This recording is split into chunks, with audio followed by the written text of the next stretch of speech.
Folks, we are back over here at MLG TV/Play CEVO for the CEVO MLG Pro League Season 8. We did see Lunatic just kind of thrash threes up there on an overpass, which I don't think threes up was really particularly a good overpass team anyhow. I think they just tried to counterpick Lunatic. It didn't work out, but on cash, I expect things to be much better. I don't think you really got to see the true potential of threes out there on overpass. I think that they should have much more in store for us this map, but Lunatic did look impressive nonetheless, and we'll see if they can win this series. I mean, they're on a good path to do so. Yeah, Lunatic's just going to be pushing their way through the B bomb site and fragging, and so far so good. Stanislaw getting it done. Man. He is the pistol round god for his team, just stepping up on every pistol round so far and being a core reason of why they're probably going to win this one. And Drizzy Drake getting it done with the P250, catching a frag as CTs are not getting desperate and just pushing. Are we really going to carry that over to this game, too? I hope not. I'm sorry. I think I exhausted all my Drake puns, to be honest. So I opened up the Wikipedia page, so I got a fresh set. They got a whole fresh set. I mean, I think we named almost every album mixtape, so now it just has to be like singles or something like that, or songs. I mean, I don't know. We're getting desperate. Maybe we'll leave it alone. Yeah, I think we should, as that was a very dominant pistol round. Stanislaw just leading the entries on the B-bomb site there. Oh, Davey tried to be patient and try to get 2 frags out of that, and the draw pull picks up on him there, so not able to get anything. And so that's Lunatic winning the pistol, only losing 1 player in the process, so quite dominant. And it's okay, though. 3's up. We'll see. I mean, they'll probably pistol armor here, see if they can make something happen. But other than that, we'll just have to wait for them in the opening gun round to see if they can put up a fight here, because if not, I would hate to see 3's up lose 2 one-sided games. That would be a really bad look. And, you know, I thought if 3's up was, or sorry, if Lunatic was going to be, you know, winning, look I at thought this. there'd be much more competitive games. And wow, this huge B pusher getting a ton of information for 3's up. Yeah. They get spotted out. Oh yeah, they got spotted out by draw. So now the bomb's going to make that easy push to A. Yeah, that was just really good anticipation there for Lunatic to just keep an eye on it. And the appropriate response, I mean, as soon as he sees it, they shift that bomb to A, which is completely open now. They have a 4v3 post plant. Not much can really happen for 3's up. But the important thing is they do still have some upgraded pistols. They did pick up an AK on Arya. So they can definitely recycle these and still pose a threat next round while they're still saving up for the opening gun round for themselves. So that's at least something to look forward to. Yeah, and Arya's been starting things off right for his team, catching the only 2 frags that they've found so far in this game. It was Kiko who was doing the core fragging for them last game, and really all of them needed to be doing a better job. So let's see if they can all turn the dial up and just, like, frag better, which is something that I wouldn't think would have been their kind of their falling point going into the series. I thought if anything they would be not so put together as a team and in movement with their strats, which actually looked surprisingly coordinated, and you know, last game especially with their B takes. But man, they just can't frag. That is not what I thought what the issue would be. Yeah, I mean, like I said, Affinity or what is now 3's up was definitely a team last season that had some good wins against some good teams. I mean, they went 4-4-4. So I mean, and their losses were to, you know, teams that made playoffs, not like they lost to scrubs. So I mean, they really did have some performances. They've only made 1 roster change since then, so they're actually one of the teams like outside of Cloud9 and I guess Liquid and CLG that haven't made that many changes over the offseason. Everyone else is like all crazy shuffling. So. That definitely plays into their favor. Like I said, I just think they made the wrong game by picking overpass. And Dumar finds a nice headshot there on the Arya. But 3's up still did find 1 pick, but that's it so far. And they're still 1 in B. They may not check this. Jason has a chance, but no. Stanislaw on top of it there. And this is going to be a 3-0 for Lunatic unless Davey and Abe can come up big. Davey on the big flank. Abe playing lower here. Trying to see if he can make something happen. Another smoke goes up to block him off, so have to transition to Heaven, and Invert realizes he's like forced that, so we'll just keep his eye on Heaven. Yeah, and with cleaning up this round, that's going to be 8 rounds grand total between the two. What is games. this that Stanislaw is about to... What is this? Are they going to run boost in the Heaven? Wait. No way. That would be... That's what they were going for. That would have been cool. Oh, man. Didn't really work out for them, and thank God Davey was so far away on the save. Yeah. That would have been... I've never seen that before, so that would have been a first. I don't know. I've never even seen anyone do that, like, not in a match, let alone... Oh, man. Davey stepping up big for his team, catching 2 frags, pocketing a bonus $600 for himself and the AK as well, so... Really good work from him. That's actually... I mean, that gives his team a little bit extra money to use later on down the road, maybe for a gun drop or what have you. Arya is going to get his op out. And I think that was one of the big things that was missing from Threes Up last map as well. As I'm so used to Arya being able to perform in these league matches with the op. And like I said, on T side, first half, he only got it once and got thrashed, like that one round. And then he never got another opportunity again because the money was so tight. So curious to see if we can have a nice game here with the op. On the CT side, they got Davey anchoring B, Kiko anchoring B, and Davey A, excuse me. And they had Jason in the vents. It's his known position. Even last season, I saw Jason do this quite a lot. A being that highway return. So basically, no real CT positions have changed on this team on this map compared to last season. And it looks like Drake and Doom are gearing up to throw smokes and mid, and what I think will eventually break down into a B split. But time will tell. Their timing it, I guess, for 55-ish seconds. There you go. The smokes are going out. They're going to be boosting a guy up in mid as well. Still keeping the bomb down in a neutral location, though, so they're looking to work a frag before they're moving the bomb. Yeah, I mean, they do have mid control to do that mid to B split, but LATORR is in checkers, but he gets caught out by draw, so unfortunately, he's not able to do much, and now Kiko's alone. The rotate's coming in as fast as it can, but Stanislaw is here to cut off Arya, who might be rotating the vents. So that's something to worry about. And look at this. I mean, Lunatic just not losing any guys. Like, they got a couple guys down to really low HP, but really, they just can't quite finish off the frags on the Threes Up side of things. Finally, Davey gets the kill, and the most important one, he gets the bomb down. But he can't get Drossel, who only had 6 HP, still able to get the heads up there on the Davey. And now also with the op, and at this point, he's just going to have to save it. That's not a real big retake opportunity type of weapon there. But he has to worry about Stanislaw, who's going to open the sneaky door. And, oh, man. You would think he'd be able to react to that when he heard it open, but he couldn't get around to it. I mean, I bet he wasn't ready for it at all. I mean, even if you hear it, you're not necessarily expecting a guy to be there. He kind of caught me off guard. I wasn't. I didn't even know Stanislaw was there for the frag as well. And you know, I'm in the spectator side where I'm on mission over here. For him, though. I mean, Stanislaw is such a smart, patient player.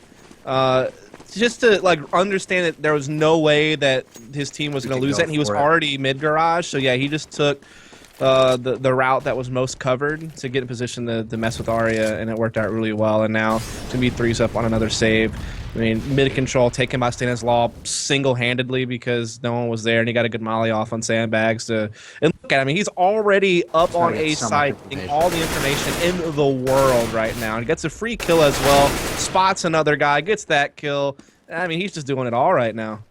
Yeah, and also setting his teammates up for what could be an easy B take. I'm actually surprised that they're willing to go in this direction, considering he saw one more player towards Forklift, having 3 at A.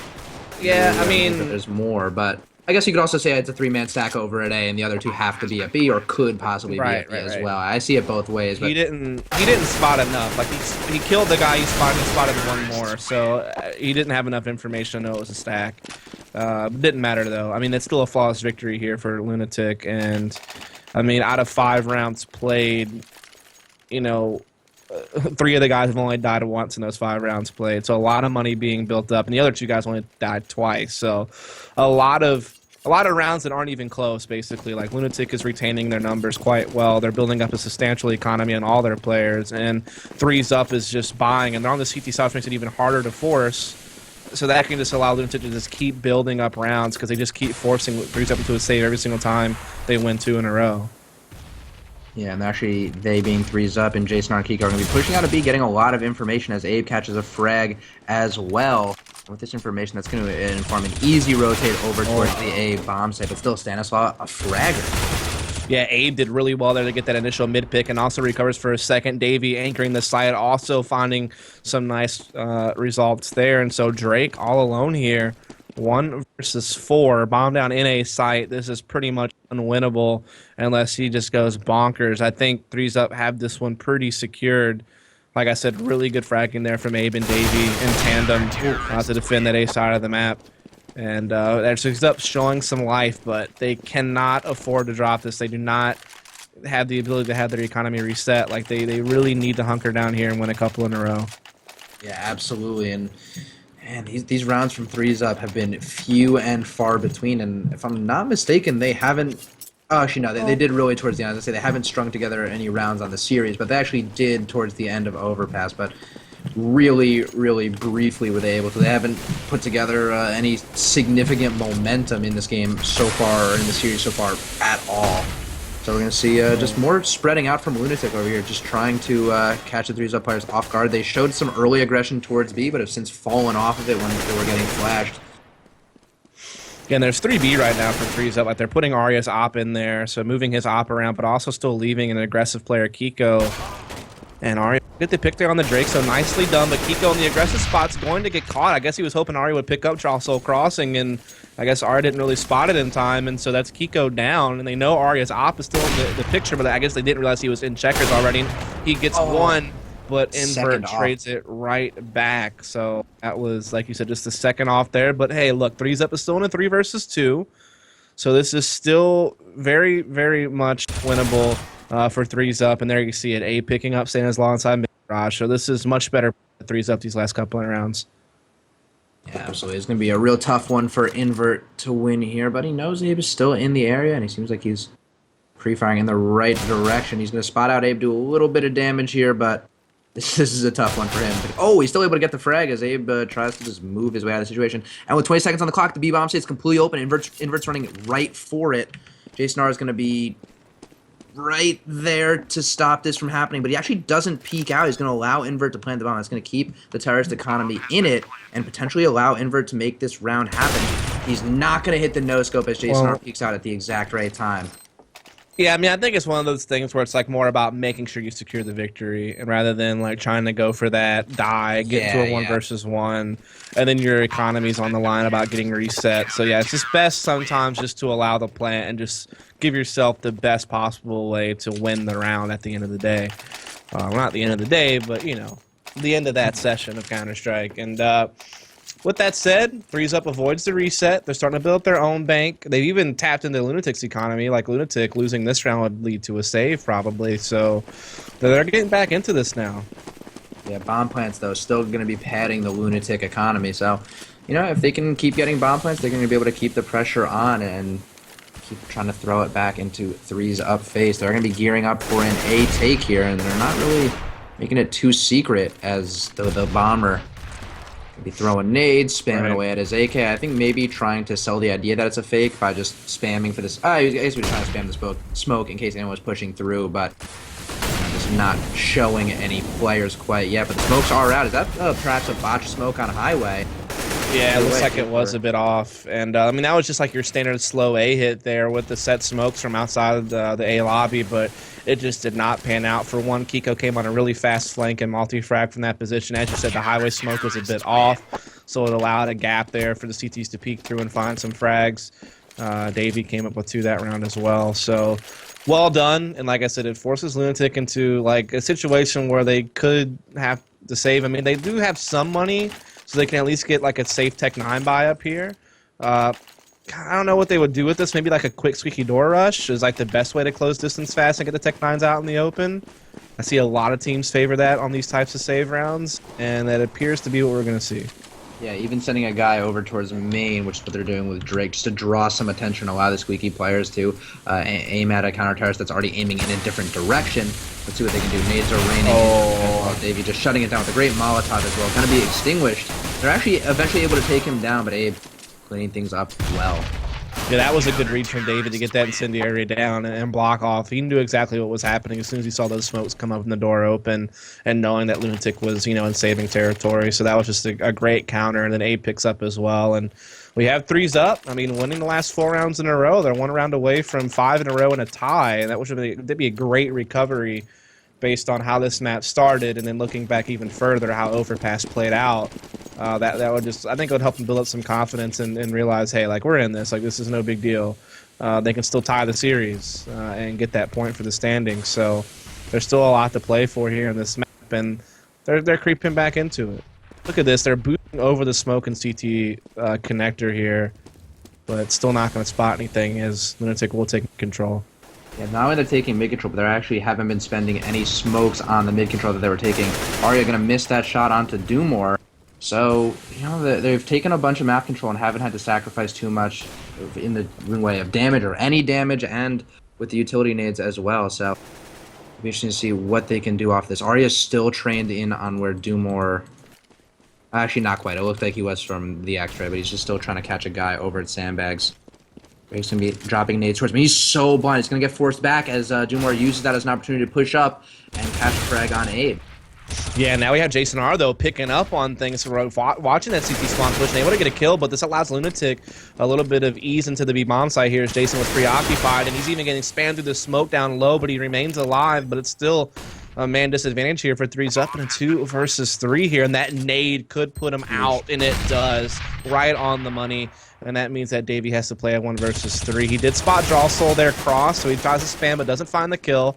And at this point, he will just back and save the Arya for next round, it appears. And so after the 4-round winning streak, Lunatic finally find a response and will retain their lead and push it a bit further at 6-4. But 3s up have at least proven they can, get some rounds. But, definitely still favoring Lunatic based on what we saw last map and what we've seen so far this game. Yeah, absolutely. And Lunatic, they had a really good T-side effort on overpass, but it was really the CT side where they were just absolutely locking things down. So I wouldn't be surprised if we could expect similar things on this map as well once they do make it there. And they're just so far building themselves a really solid cushion here. They have Kiko, who's still sitting on a bunch of money for 3s up, 3.6 on him, but they are really financially invested in this round. So if Lunatic wins this one, not only are they picking up a 7th round, making them 1 round away from winning the half, but they could stretch it to 1 or potentially even 2 more off of that as well. So it's a huge round for 3s up if they want to stay in this game. I mean, they could get punished really badly if they don't win this round. I mean, both teams' economies are actually kind of in the dumps right now. So, I mean, this round's probably worth 2 for either team. So, just as you said, it could be Lunatic extending a really big lead on a map that does have a slight CT bias. So, that would be a little bit disadvantage to not get more out of this half of your 3s up. But, Lunatic could be forced to save as well. And 3s up could use that to tie up the game. So we'll see which one plays out. And it looks like Lunatic is so far getting the entries here. Dumore just unloading, but it's still a 3 versus 3. 3s up is staying in this up until there. Invert finds a couple of frags. Stan catches the Vent's flank, and just as quickly, just as quickly as it was even, it quickly went back into Lunatic's favor. And Arya, trying to make a play here. He does get a lot of nade damage onto draw soul, but with the op, he can't really capitalize on that damage. He still has to find the op shot onto him, and he does, in fact, fit one there through the corner of the site, and he's wheeling around towards lower CT. He's still trying to see if he can make a play out of this. Invert will get aggressive, though. He will get the frag, and he'll collect the op for himself later on next round. And as you said, 3s up, forced to save again. So this is Lunatic putting up a lot of rounds here on this T side.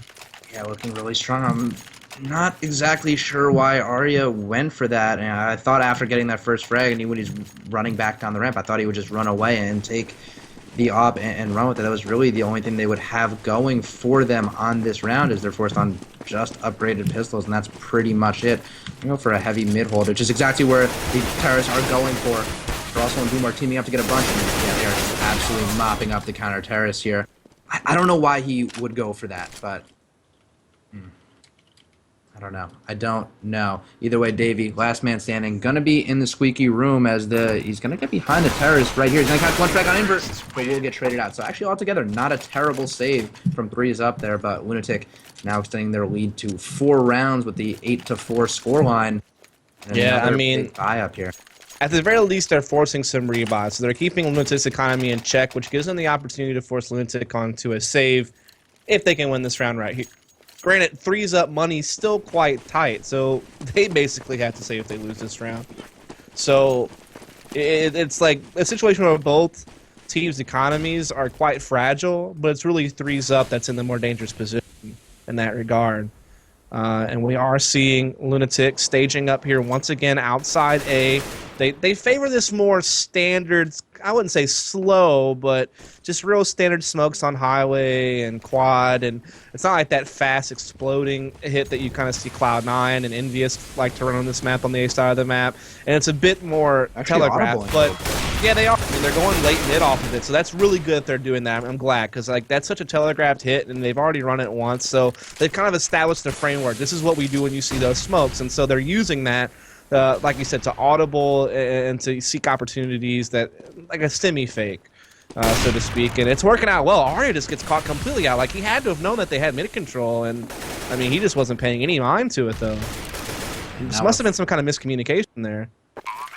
Yeah, yeah, it's kind of hard to know exactly what to chalk it up to. And with that, three step is actually going to be going for the save. They have to. I mean, they have to, but why would they save here and not when they had Arya as the lone man? This is a way more winnable situation than Arya in that 1-on-3. I mean, I guess the scoreline difference is what's informing this decision. That was 2 rounds ago, and And Arya was doing also, that. like, Davey was so far away from being in position to There's help no with way the they ever would have retake been that there. that's more time off the bomb. So, yeah, that'll be Invert. Yeah, that was just to catch on the Davey. And Kiko and Abe are getting boxed in here. Do more passes on up, though. They go check Squeaky door, so they might just go on to this. Yeah, they don't quite peek properly on the Kiko, so they will stay 2 and 4, but that's really all they have to work with this round. So Lunatic, great opportunity here to put it up to 10, but we do see the forces coming out. FAMAS coming out from Davey, pistol armor here from Jason R. So they're doing all they can this round to try and make something happen. Yeah, and I guess they're going to be banking on having a lot of bonus money going into the last round, but they are just not really looking good so far in this series. Abe just got legged with that smoke, but they do still get up close here with 3 players, and they do get the initial kill there on to Drake. So the aggression here from 3-step at mid is going to pay off, which is a good change of pace because they've really been giving up mid most of this game. And I feel like that's been detrimental to their half, but they change it up here, and they get an initial pick off of it. Yeah, good. Refreshing change of pace here, but still unable to get a rifle onto Jason R. Oh, that 5.7, still a really strong gun. Now Stanislaw has an opportunity to string together a bunch of frags here. He gets so close to taking Abe down, and they're actually going to be swinging the bomb in that direction as the smokes are now going out. And that was so unfortunate that Davey's gun kind of got spotted by Stanislaw there, so it was like an easy frag for him when he walked into the site. And now they will get the bomb planted, but there's some guys really low on HP here, especially Stanislaw, and they're a man down. So, I mean, this retake has a lot of weight to it. But Abe didn't see that player push through. Stanislaw, he's so nuts.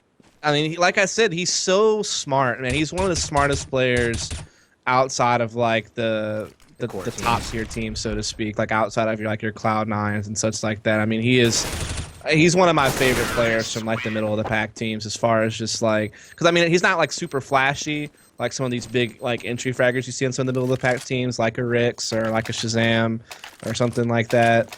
But he's just incredibly patient. He's really gone on his timing. He's a really smart guy, and he can make plays because of those smarts.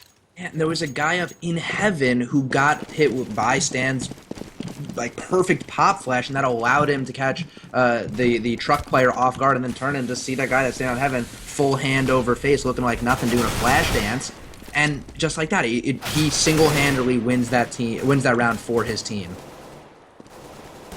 Yeah, that was a big play on Stanislaw for that round, and Lunatic looking like they're going to have another substantial first half score against 3-Up. That 3-Up are going to have to come back from, except this time it's from the T side of a map that, I mean, it's not crazy CT sided by any stretch of the imagination, but there's definitely a slight, yeah, there's definitely still a slight CT bias on this map, and 3-Up have not put it to use.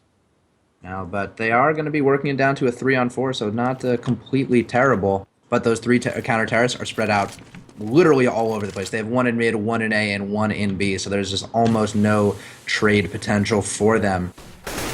And Drake going to catch Davey off guard. That's going to leave Jason R as like really the lone man to stop this A take.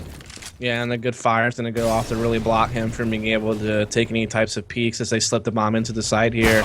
And there it is. I mean, Kiko getting caught out by the op, holding off the rotations. And so it's all up to Jason R here in the last round of the half with the FAMAS and low HP inverts flanking him. But he seems to be aware of it, and he's in position to at least get that one. But we're not going to fully dedicate to it. Jason R knows he's there, though, and he will slowly edge his way around. Invert misses the shot. Jason R able to capitalize, but I mean, time is ticking away, and he's got 2 guys after him, and Drake will put him out there. And there you have it, another big half from Lunatic to kick off a map in this series. It's 11-4. Not quite as one-sided as Overpass in that first half of that one, but still pretty heavy-handed in Lunatic's favor. And it's still a situation where 3-Up have to win pistol just to survive, much less try to make a comeback effort.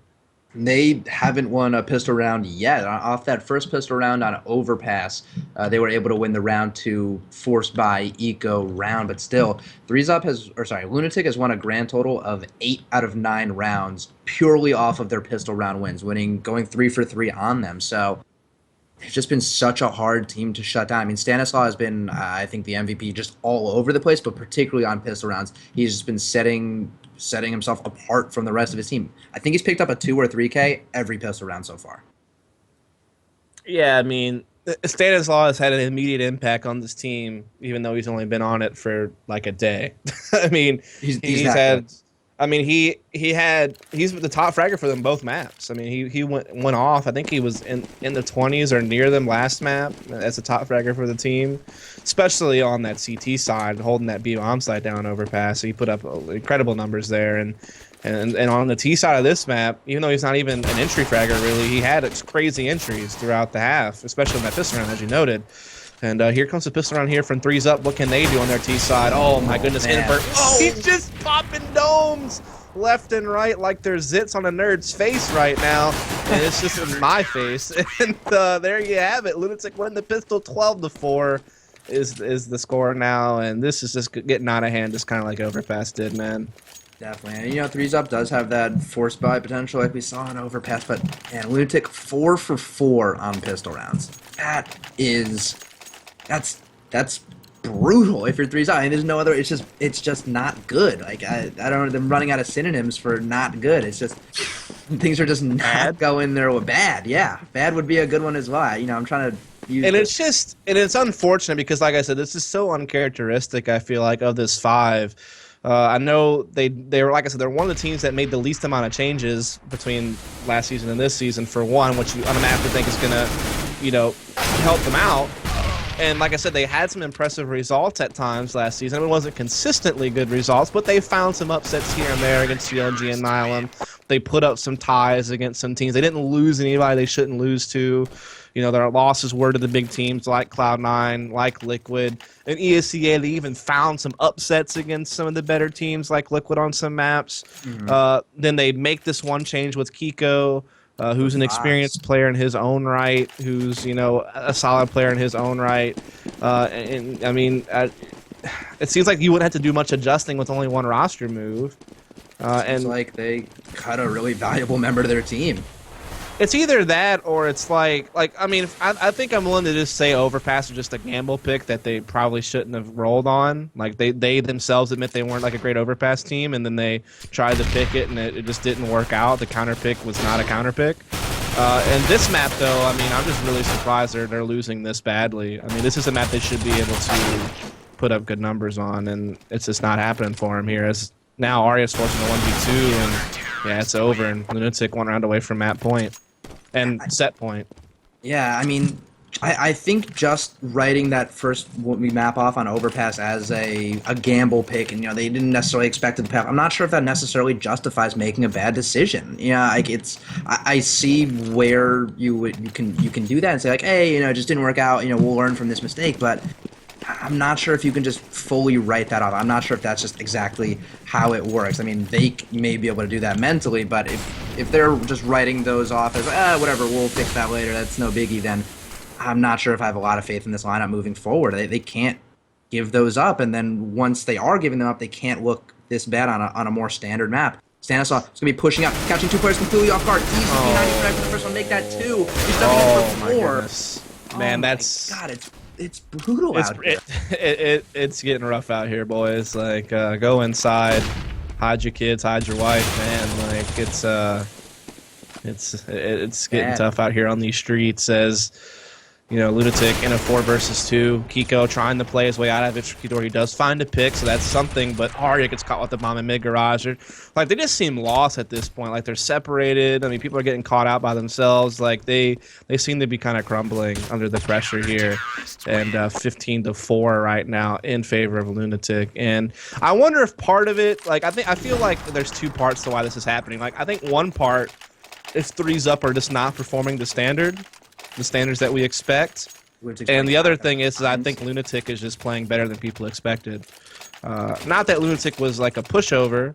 They were one of the weaker teams from last season overall, certainly, but Stanislaw is a good pickup, and Doomore was a great pickup at the tail end of last season. They didn't really even have a whole lot of time with him, but they've had plenty of time in the offseason.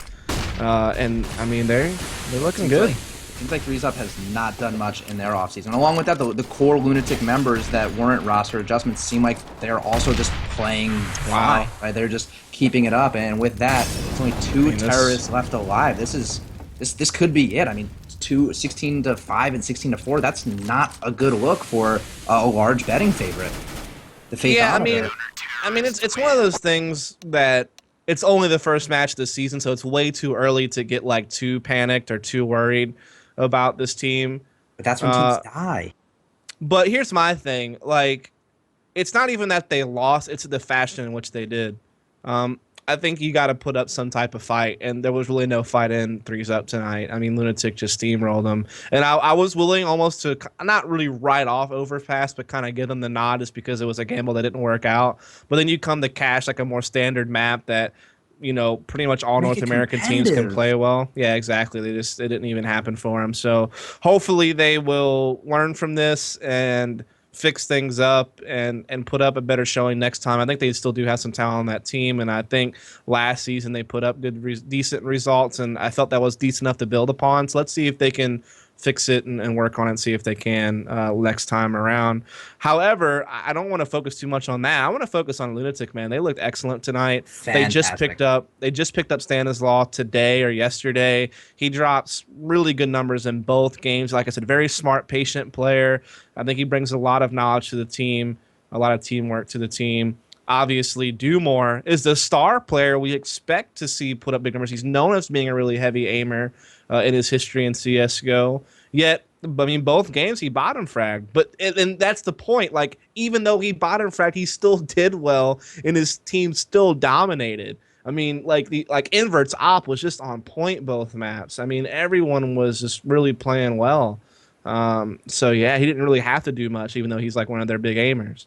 Yeah, and also still putting like, even though he was bottom fragging, it's not like he was like way bottom fragging. He was, yeah, still positive, still right up there with his team. Just didn't or either lacked the opportunities to make those huge plays, or it was Stanislaw soaking them up, or he just wasn't setting himself up to make huge plays like Stanislaw was. But either way, unbelievable showing for Lunatic, and that's a great way to start off the season. I mean, we said they were kind of in that 4th to 8th pack, right up there with or where we could potentially see Threes Up, and this is a great way to separate yourself from that pack and say, hey, you know, we're in that range, but we're at the top of that range. You know, we're not going to be 8, we're going to be 4. Right, I got you. So, well done here from Lunatic tonight, and Threes Up definitely has some work to do. Earlier today, we saw the tie between the two new squads of Sponsorless and, you know, Ex-Nihilum, so be curious to see how they go forward going as well. But we are done for tonight, but we're definitely not done for the week. Like I said, the Season 8 Pro League kicked off today, and we will now be doing this week in and week out, Sunday through Thursday, every day. For example, tomorrow we are going to have... let's check here, just trying to make sure I have this right, just to kind of give you like an update on what you're going to see next. Tomorrow for EU, I'm not quite sure what's going on during the day. However, when you look over at the North American side of things, tomorrow we are going to have Liquid taking on Enemy GG. That's at 8 p.m. Eastern time, just like we started tonight. And then you have the sponsorless X-Tempo team you saw tonight playing against Mortality. So the two new teams to the Pro Division, Enemy and Mortality, will have their first matches tomorrow.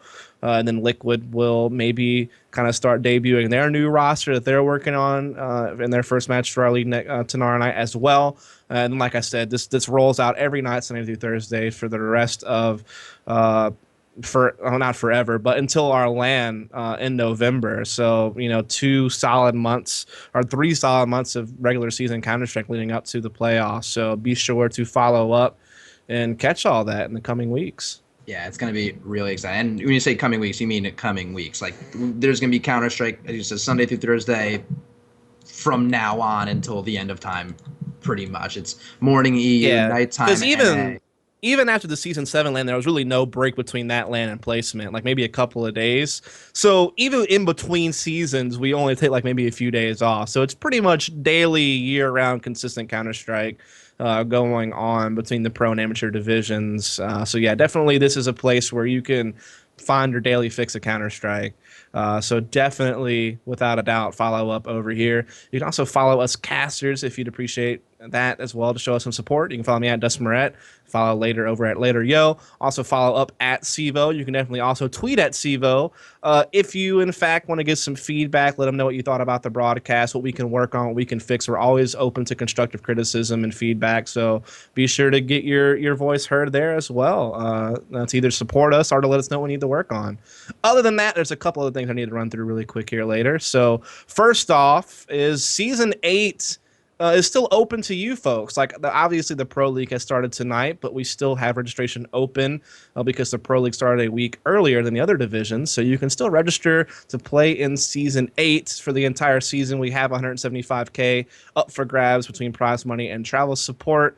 We also have, of course, servers that you can play on all across the US and EU to make sure you get that good ping. They're 128 tick. We got that solid anti-cheat for you to look forward to as well. And I mean, there's all kinds of cool stuff to do. You have free divisions if you can't, afford it, or you can definitely pay to play as well.